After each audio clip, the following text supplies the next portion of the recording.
তাৰ বাহিৰে অন্য ৰাস্তা নাই তহঁতৰ দেউতাৰ ইমানখিনি অপমান দেখাৰ পাছত তহঁতক ৰেহাই দিয়াৰ প্ৰশ্নই নুঠে চলাই পেলাম চব দোকান ঘৰ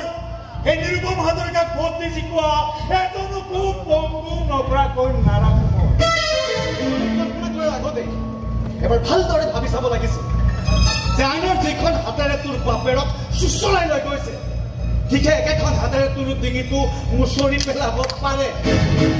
মোৰ কাৰণে মোৰ দেউতাৰ হুকুমে আইন আৰু সেই হুকুমে খাই আছে ৰঙা ঘৰৰ ভাত এবাৰ গৈ বাপেৰক সুধিয়ে যে ৰঙা ঘৰৰ ভাতকেইটা অলপ বেছিকৈ সিজিছে নেকি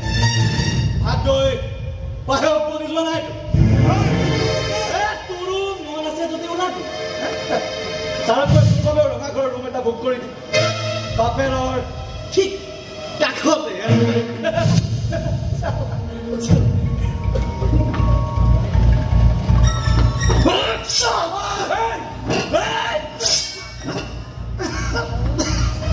খুৰুজ হয় মই খুৰুজ